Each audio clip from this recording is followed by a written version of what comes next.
শিলিগুড়ির মাটিগাড়া থানার অন্তর্গত হিমাচল বিহার এলাকায় শিলিগুড়ি জলপাইগুড়ি উন্নয়ন পর্ষদ চালালো উচ্ছেদ অভিযান। দীর্ঘদিন ধরে রাস্তাঘাট ও সরকারি জমি দখল করে বসে থাকা দোকানপাটকে টার্গেট করে অভিযান চালানো হয়। উচ্ছেদ করা হয় একের পর এক দোকান। এই ঘটনার পর ব্যাপক উত্তেজনার সৃষ্টি হয় এলাকায়। ক্ষুব্ধ দোকানদাররা অভিযোগ করেন, কোনো রকম নোটিশ ছাড়া হঠাৎ করেই উচ্ছেদ অভিযান চালানো হয়েছে।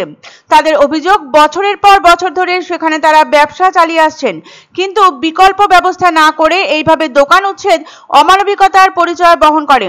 দোকানদারদের একাংশ হুঁশিয়ারি দিয়েছেন, যদি তাদের পুনর্বাসনের ব্যবস্থা না করা হয় তাহলে আসন্ন নির্বাচনে তারা ভোট বয়কট করবেন।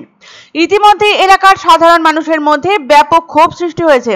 যদিও স্থানীয় প্রশাসনের দাবি, বারবার নোটিশ দেওয়া সত্ত্বেও অবৈধ দোকানদাররা জায়গা ছাড়েননি, তাই বাধ্য হয়ে উচ্ছেদে নামতে হয়েছে।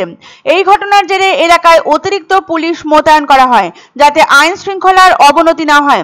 হকার নিয়ে মুখ্যমন্ত্রী মমতা বন্দ্যোপাধ্যায়ের হুঁশিয়ারির পরই রাজ্যের সমস্ত জেলায় বেআইনি দখলদারদের উচ্ছেদ অভিযান চলে।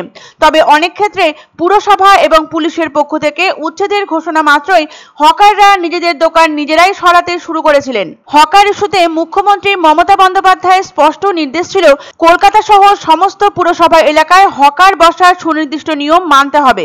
পাশাপাশি তিনি জানিয়েছিলেন, হকারদের নির্দিষ্ট জোন করে দিতে হবে, তারা পরিচয়পত্র পাবেন। সরকার নির্দিষ্ট জায়গাতেই বসবেন হকাররা, তবে ফুটপাতের পুরোটা বা রাস্তা দখল করে কোনোভাবেই দোকান বসানো যাবে না। সবকিছুর পরেও বেআইনি দখলদার মুক্ত হয়নি শিলিগুড়ি পুরসভা এলাকা। তারই ফলস্বরূপ শিলিগুড়ি জলপাইগুড়ি উন্নয়ন পর্ষদের উদ্যোগে মাটিগাড়া থানার হিমাচল বিহার এলাকায় বৃহস্পতিবার সকাল থেকে শুরু হয় বড়সড় উচ্ছেদ অভিযান। লক্ষ্য ছিল দীর্ঘদিন ধরে রাস্তাঘাট ও সরকারি জমি দখল করে বসা একাধিক দোকান। এই অভিযানের জেরে ক্ষুব্ধ হয়ে ওঠেন স্থানীয় দোকানদার ও ব্যবসায়ীরা। তাদের অভিযোগ, কোনো আগাম নোটিশ ছাড়াই আচমকা এই অভিযান চালানো হয়। এর দরুন রাস্তায় এসে দাঁড়ানোর মতো পরিস্থিতি বহু পরিবারের। অনেকেই বলছেন, 10-12 বছর ধরে তারা এখানে ব্যবসা করছেন। সরকার যদি মনে করে জায়গা ছাড়তে হবে, বিকল্প ব্যবস্থা করে দিক। এখন তারা অন্যের সংস্থান করবেন কিভাবে? দোকানদারদের একাংশ জানিয়ে দিয়েছেন, পুনর্বাসনের সুনির্দিষ্ট প্রতিশ্রুতি না পেলে তারা আসন্ন লোকসভা নির্বাচনে ভোট বয়কটের পথে হাঁটবেন। ইতিমধ্যেই তাদের পাশে এসে দাঁড়িয়েছেন স্থানীয় বাসিন্দাদের একাংশ। তাদের কথায় উন্নয়ন অবশ্যই চাই, কিন্তু সেটা গরিবের শেষ সম্বল কেড়ে নিয়ে নয়।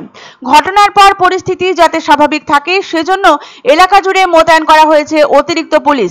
তবে স্থানীয়দের দাবি, এভাবে উৎখাত না করে আগে তাদের বসবাস ও জীবিকার স্বাভাবিক বিকল্প নিশ্চিত করুক প্রশাসন। ভোট বয়কটের হুঁশিয়ারিতে কি আদৌ নড়ে চড়ে বসবে কর্তৃপক্ষ?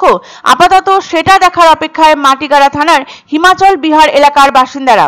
আমাদের যা হয়ে গেছে, এখন আমরা কোথায় যাব, কি খাবো না খাবো, এখন বাচ্চাদেরকে কিভাবে মানুষ করবো, আমাদের টেনশনে আছি। আমরা সব মাল নিয়ে চলে গেছিলাম, এখন যে হঠাৎ করে আসে আজকে সকালবেলায়, দেখেন না কত খাবার পরিবার।